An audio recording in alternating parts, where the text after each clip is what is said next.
Assalamualaikum warahmatullahi wabarakatuh.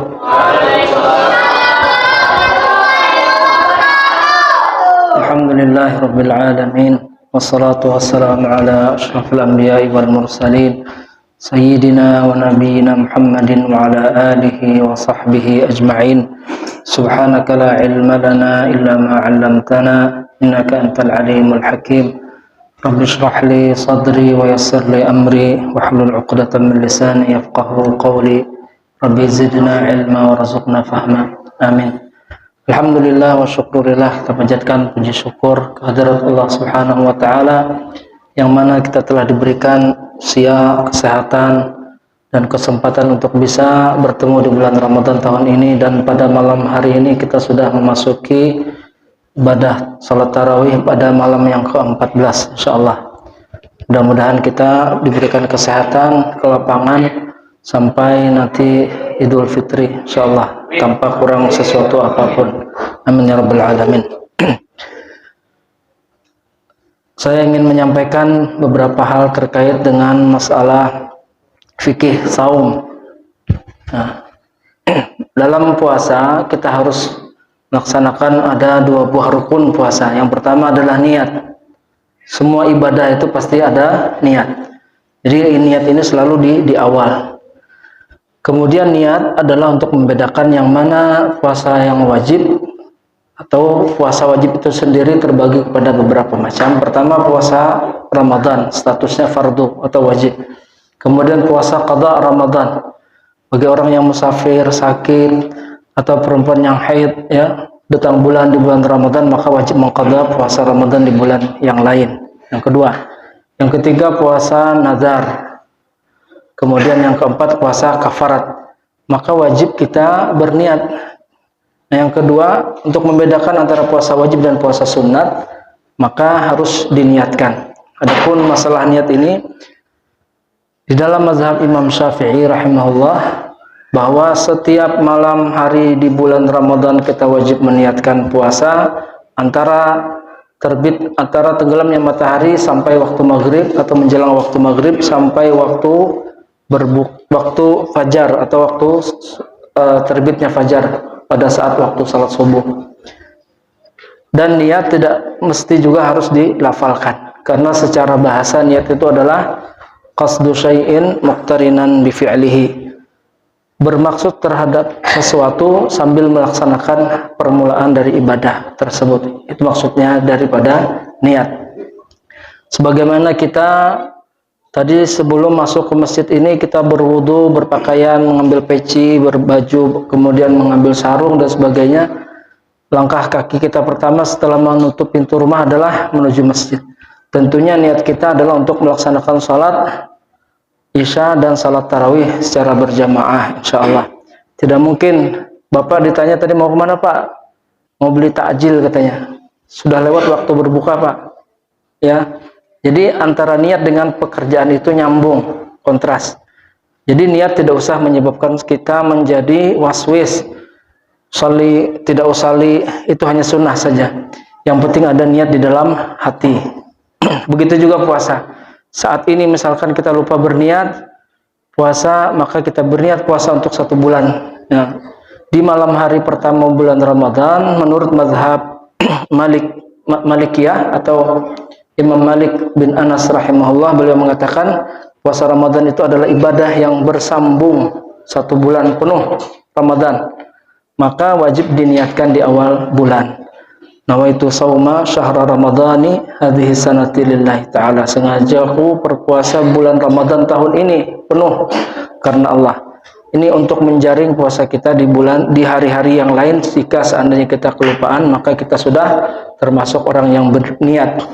Di dalam hadis Abu Daud, kemudian juga diriwayatkan oleh Imam Tirmidzi dan Nasa'i, disebutkan qala Rasulullah sallallahu alaihi wasallam, man lam yubayyitin niyyata fala siyama alaihi. Barang siapa yang tidak berniat puasa Ramadan di malam hari, maka tidak sah puasanya. Ini tidak sah puasanya. Karena ibadah tanpa niat itu tidak diterima oleh Allah Subhanahu wa taala. Kemudian yang kedua, daripada rukun puasa adalah al-imsak, menahan diri dari segala yang membatalkan puasa. Dari sejak terbit fajar, waktu salat subuh sampai tenggelamnya matahari, yaitu waktu maghrib.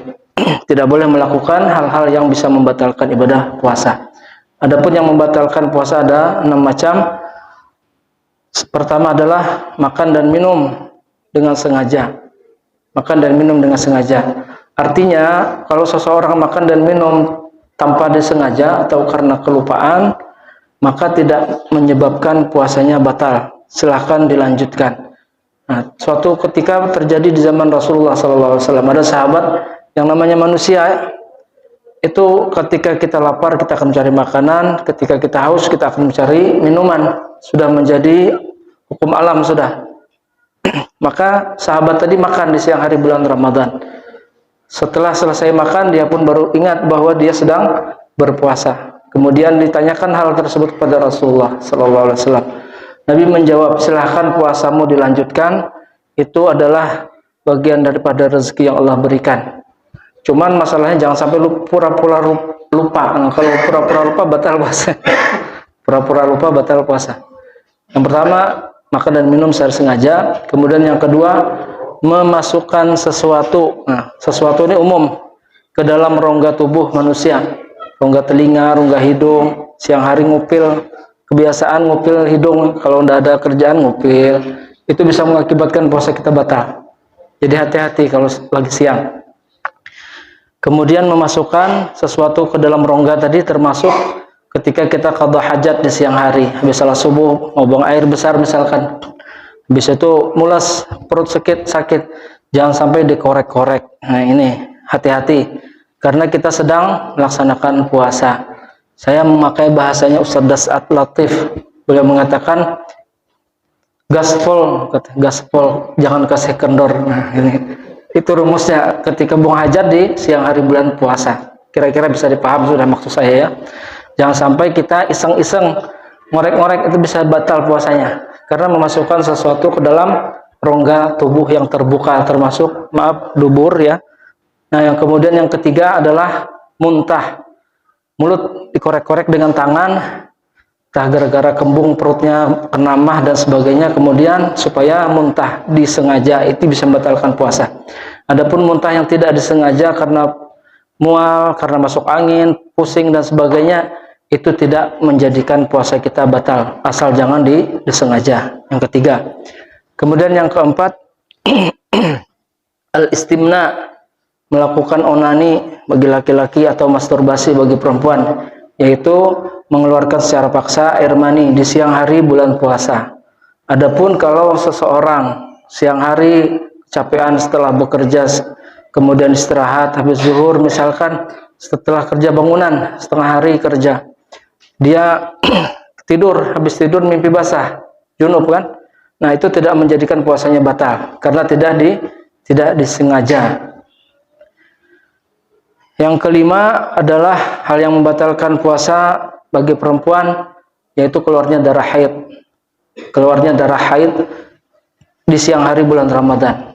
Ketika misalnya menjelang 3 menit lagi puasa, kata muazin di masjid, kaum muslimin dan muslimat yang berbahagia, sekitar 2 menit atau 3 menit lagi kita akan berbuka puasa. Akan tiba saatnya buka puasa pada hari ini. Ternyata si perempuan tadi haid. Padahal hari itu puasanya sudah tidak sahur, panas ya, panas, lapar dan sebagainya. Maka ngomel-ngomel lah dia. Aduh hai, seperti ini saya puasa. Nah, jangan sampai kita mengeluarkan kata-kata seperti itu. Karena perempuan juga harus ikhlas dan ridha dengan kodratnya. Ketika kita berpuasa itu adalah dalam rangka menjalankan perintah Allah, dan tidak berpuasa pun juga dalam rangka menjalankan perintah Allah, karena ibadah itu adalah al-inqiyad wal khudu', tunduk dan patuh terhadap segala aturan. Jadi tidak bisa dikarang-karang, tinggal diqadha saja. Maka perempuan wajib berbuka. Ya, berbuka walaupun 1 teguk air kan cukup sudah. Nanti habis itu makan sama-sama yang lain. Nah, yang kelima tadi. Kemudian yang terakhir, yang keenam adalah orang yang hilang ingatan atau pingsan atau gila, atau orang yang murtad di siang hari bulan Ramadan. ketika dia hilang kesadaran karena pingsan atau karena gila dan sebagainya, maka puasanya itu harus diqadha di hari-hari yang lain. Inilah 6 macam hal yang perlu kita jaga di siang hari bulan Ramadan. Ada baiknya semata-mata dari Allah Subhanahu wa taala, kekurangan dan kekhilafan berasal dari diri kami, mohon untuk dimaafkan. Hadanallahu wa iyyakum ajma'in. Wassalamualaikum warahmatullahi wabarakatuh.